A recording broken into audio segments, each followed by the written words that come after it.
Well, in 2008, I was working in the construction industry and the bottom totally fell out. All of construction was just done. And so I got laid off and I couldn't find work. I was applying at job after job after job, very discouraging. In this bonus episode of Hustleburg, I had the opportunity to talk with Casey Stubbs, who's an online trader who's built quite a few brands surrounding the education to help you trade online. He's also the host of How to Trade It, a podcast that's focused on educating people about trading online. We didn't really talk much about trading. It was more about what we can do as entrepreneurs to build our businesses and to share his story for those of you who are kind of looking for a bit of inspiration as you move from your 9 to 5 into your side hustle and beyond to owning your small business. I hope you really enjoy the show. I won't be defined by your dreams, committed to my goals, yeah. Gotta do my own thing, keep up the hustling. I won't be defined by your dreams, committed to my goals, yeah. Gotta do my own thing. Hi, welcome to Hustleburg. Thank you for sharing your time with us as we chat with entrepreneurs and small business owners here in St. Petersburg, Florida.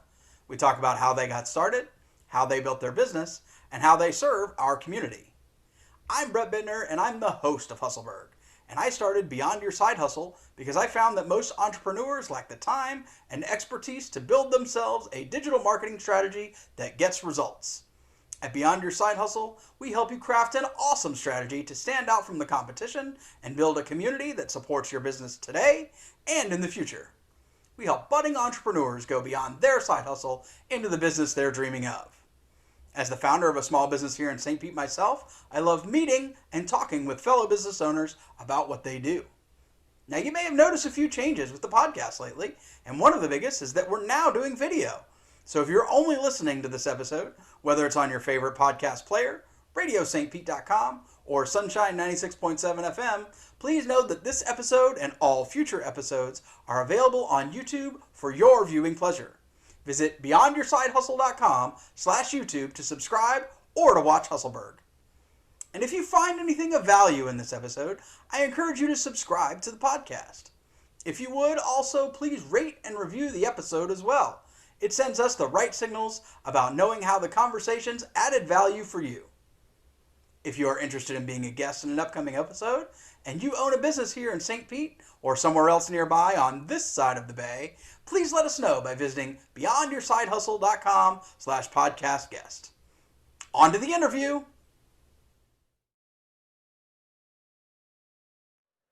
So, Casey, why trading? Well, Brett, I was drawn in because I wanted to make money. In my mind and in my heart, I've always wanted to be an entrepreneur. It was just inside of me. And I follow the Forbes billionaire list and I see all those guys on there and they're all stock owners. They all make their wealth through stocks. And when you buy a stock, you're buying into a company and you're riding on the coattails of those billionaires, the guys like Elon Musk and Mark Zuckerberg and Jeff Bezos. Those guys, when you buy into them, you just get a piece of whatever they're doing, a small percentage ownership of their company. So, when you're trading, you're not just doing it for you, you're helping other people learn how to do this for themselves as well. Is that right? That's true. Trading is got a big draw, just like a casino has a big draw. Trading's not exactly like gambling because you're doing a lot of research and you're investing and you're owning a company. However, there's a lot of people that trade recklessly. And when there's a lot of things that you have to learn along the way. And so we provide some education, help people from doing a lot of financial damage, making good financial decisions, helping people make educated trades.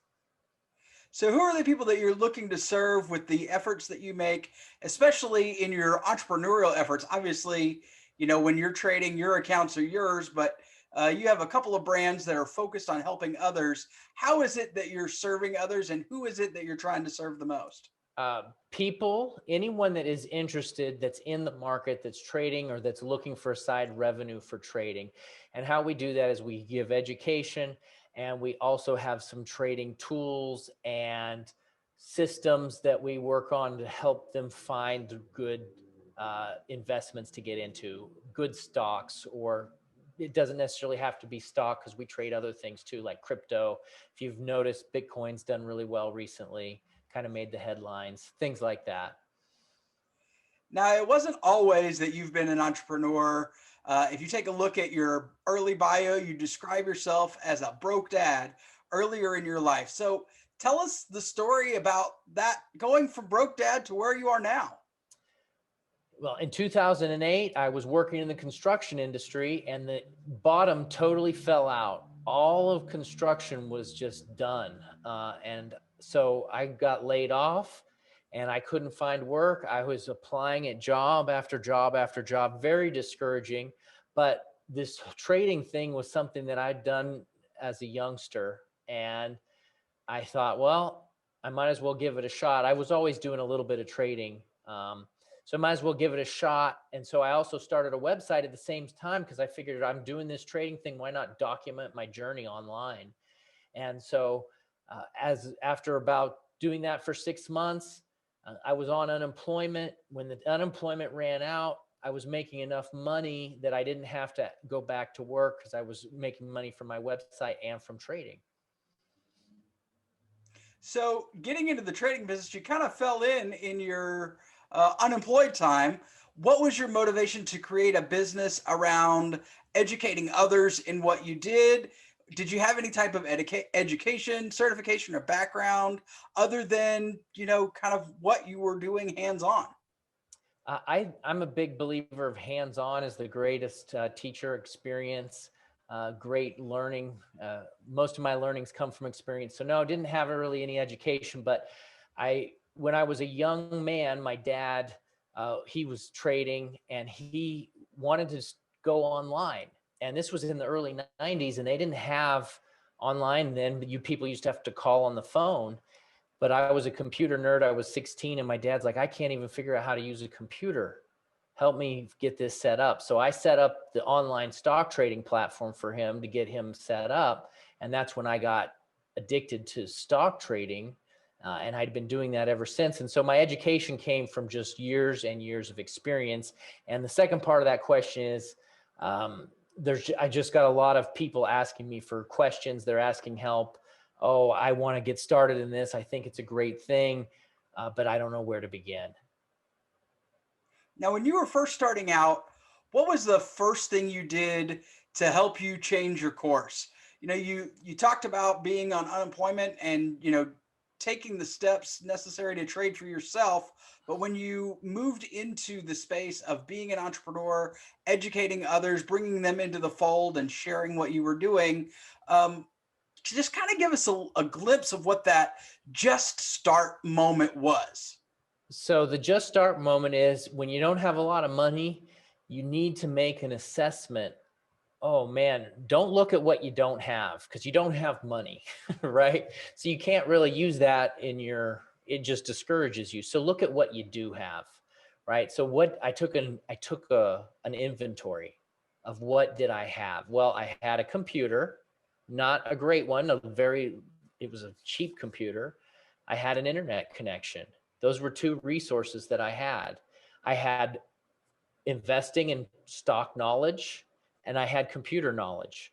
Well, how could I take those things that I have to create something? So I would go out and I found free website tools. There's websites out there then and now where you can start a website. You don't have to pay any money, right? I did that. Email, well, you have to send out emails. Well, I couldn't afford to pay for any service because I had no money coming in. So I found a free email service. And so I would say, just to answer the question, is take an evaluation of what you can use. Don't look at what you don't have, look at what you do. And then number two, take action and just try to make something happen with what you got. So it sounds like you really were a bootstrapper before that was even really a thing. Yeah. I'm still a bootstrapper, but it's you take what you got and go with it. I guess that's the definition of bootstrapping, right? I'm not a big proponent of trying to raise funds. Oh, I want to do this project and I need X amount of dollars. Well, that's not my style. My style is just elbow greasing, jump in with whatever you got. Now, for somebody who has that entrepreneurial spirit within them, they haven't quite unleashed it yet, but they have a feeling that they need to turn things around for themselves. What advice would you have for them as somebody who's been in that position and has made success for themselves from the monetary side, at least? What advice would you give to somebody who is looking to make that leap? I would say again, taking action is a big part. Even before that, coming up with a plan. I'm a big believer in planning. And then the third thing is try to find somebody who's walked that road and get with them. As a person who's, I'd say I'm like halfway out down the road. I'm not at the beginning, but I'm not at the end. I'm halfway down the road. I like to find people at the beginning and help them out. That's just one of the things I like to do. So uh, find somebody who's willing to teach you and to help you, and you can ask questions.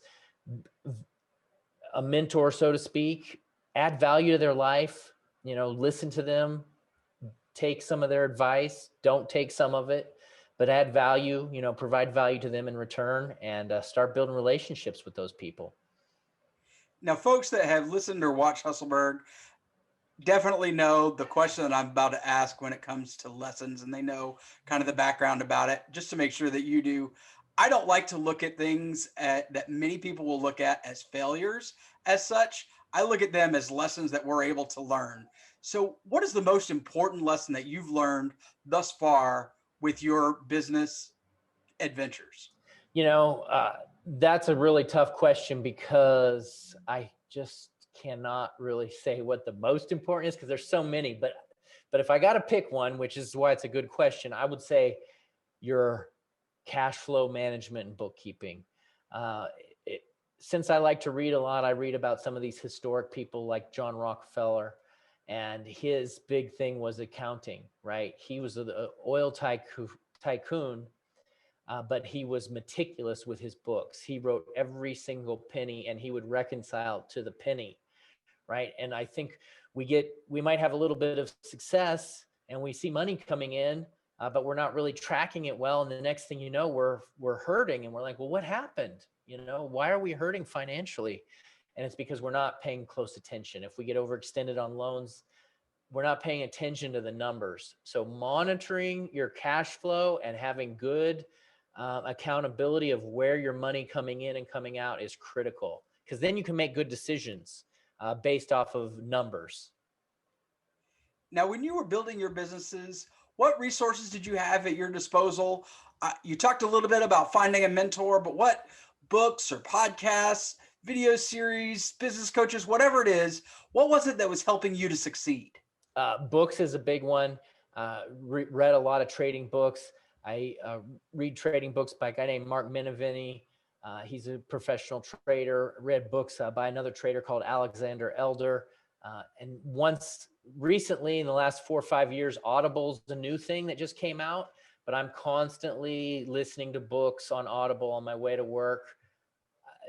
That's a really valuable resource. It's like $15 a month and I get 2 books. Highly recommend everybody do that. That's a huge resource for me. Uh, Other mentors have been some spiritual mentors in my church, just men that have had experience, have been able to help me out when I've had challenges, can ask them questions and things like that. Now, you have several brands that work together to support your efforts. Kind of share a little bit about the synergy and how they all work together to create the entirety of your enterprise. So having multiple things can be a challenge. Sometimes I find that I get sidetracked. I'll focus on one thing too much, and then next thing I know, I'm focusing on other things. So the thing that's helped me the most is to have a big picture, and then planning again. Every month I try to have a plan for the next month, make sure that that's being executed. Then making sure everybody has a role to play, making sure everybody's accountable for their position, and then just coordinating it. I like to think of business, and this is not my idea, but when I got from a business book, Good to Great. Um, your business is like a flywheel.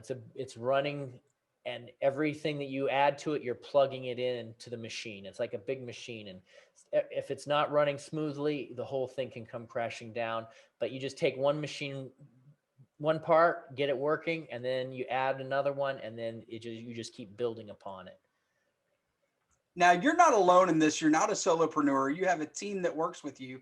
How was it that you worked to build and lead an effective team? So being a team leader is really tough. And the most important part of success, and I've had a lot, you say don't talk about failure or whatever, it's just learning. But the biggest thing that I learned along the way is finding the right people. And I am in the place that I'm at in my business. I look for more people that are entrepreneurial, that are going to take action, because some kind of people are growing people. They just automatically, whatever they touch, it grows. It's in who they are. And if you start attracting people like that, you don't really have to babysit them, right? If you have to babysit somebody and push them up the hill, it's like swimming upstream, and you're going to get worn out. So the idea is to find the people that are going to actually make things happen. You're not going to have to train them all the time. You train them, you provide a good environment, but you let them make the magic happen. And you find those people, and you just keep getting more and more of those, and then the business will grow. Conversely, if you find somebody that you're having to push, just let them go. Or find a position that they're comfortable with that fits. Just because they're not growing people doesn't make them bad people, but they're just not going to make things happen. They might do data entry or, whatever needs to be done. They're faithful, loyal people. They're just not people that make things happen. Now, how is it that you are building your brands to make you the person or the group that people looking to enter online trading? How is it that you're building those brands from a marketing and advertising perspective to be the one that they choose? So the biggest thing for me is really adding value.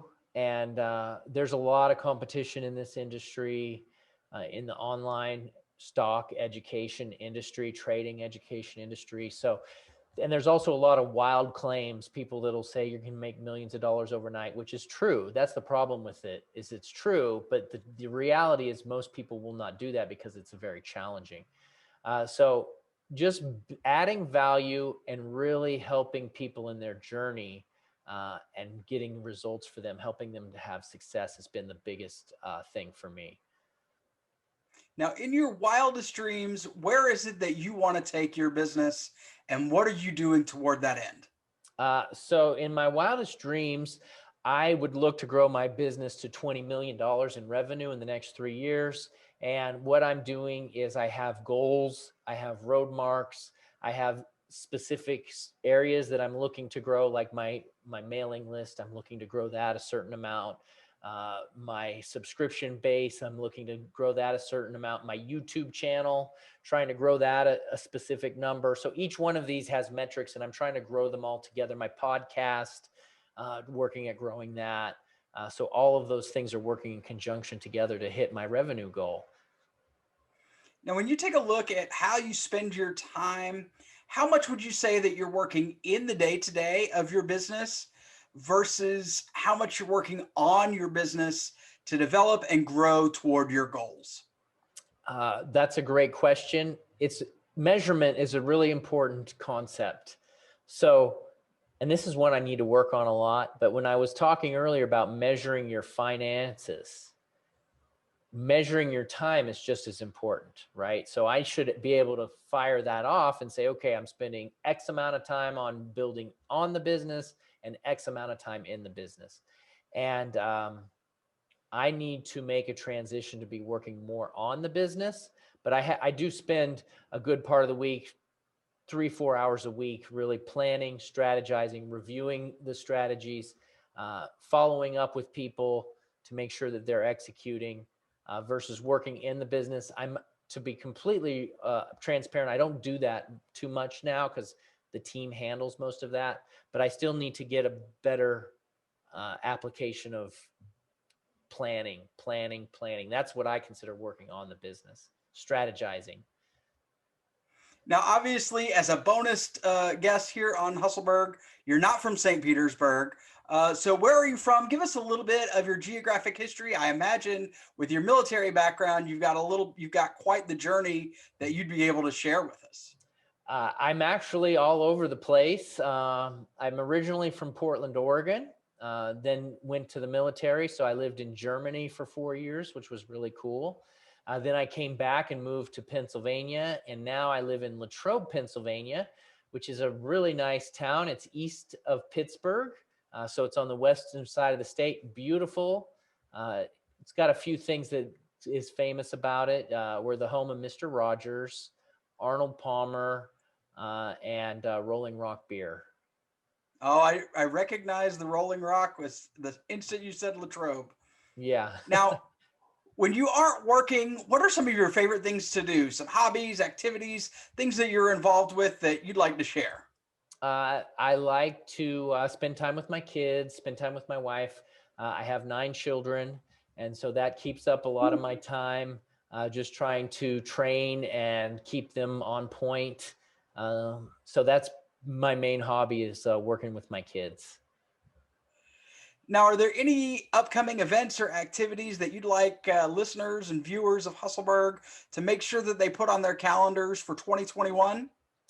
Well, this year is going to be very interesting with the markets, with what's going on with COVID and the election and all of these things. No one really knows what's going to happen, but what does happen is that the markets move quite a bit. There's been a lot of movement, and that does provide an opportunity.